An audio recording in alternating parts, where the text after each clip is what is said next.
Mark Kozelek's late career has been defined by extremely mundane details, and while these have complemented his songs about death, everything after that record that he's written has come across as DLC to the very broad and lyrically ambitious universal themes, which tackled not just death, but everything. In that for however long as he wishes, he will literally ramble over extremely sparse instrumentals about whatever the hell is going on in his mind, and for this reason, I thought that a lot of the last Sun Kil Moon record was fucking dull. It's important to remember that he wasn't always like this, although his early records with the Red House Chili Painters, Red House Painters deal with very depressive, folky slowcore with unmistakable atmosphere, whereas with Sun Kil Moon things are a little clearer sounding and are more about charming you with honest tributes to various things that spark reactions in Kozelek, be it a thought train that causes an existential crisis, stories about meeting people on tour, or something as arbitrary as a shoulder shrug. On the 2003 album Ghost of the Great Highway, that as of now with no hesitation I would gift a perfect score, these feelings came off with the same kind of sincerity that would make you want to sympathize and listen to what this man had to say. But the more that this guy reveals about his personality, it seems like simultaneously he becomes more intriguing and less intriguing. Or perhaps he was just getting older and crankier, because on the 2012 album Among the Leaves he'd come off as a total asshole about it. Weirdly enough, I really liked that album, but he made a turnaround on Benji with very sincere ramblings about the very light and humorous and friendly topic,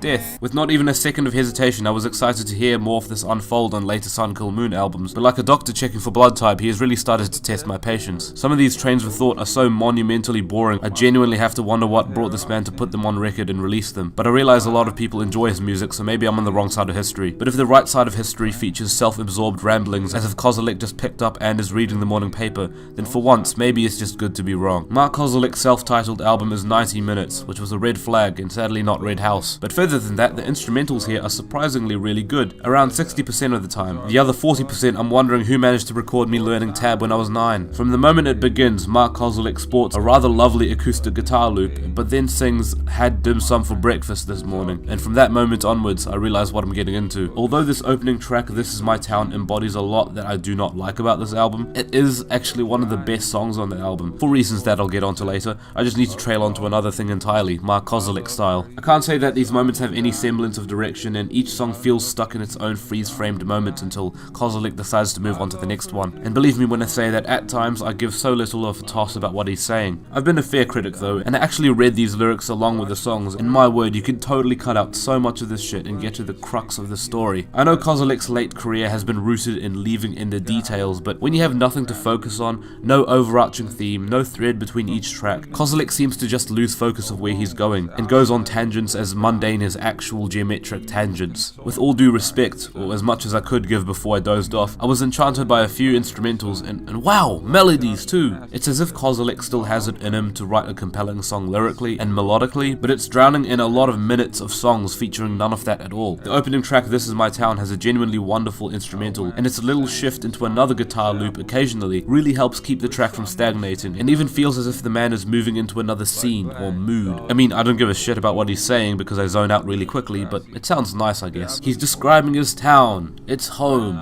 it's homely. Woo! The Mark Kozelek Museum seems rather aware of how self-absorbed it is, although again it flourishes for how lovely its instrumental is. Even if it relies on loops and more loops, I'd actually say these instrumentals are the most compelling since anything on universal themes. But again, even Kozelek seems so tired of what he's saying, so I'm only inclined to tune back into what he's saying occasionally. There were two moments where I cared for what he was saying on the record. One, he says the word diarrhea and it echoes for the rest of the song.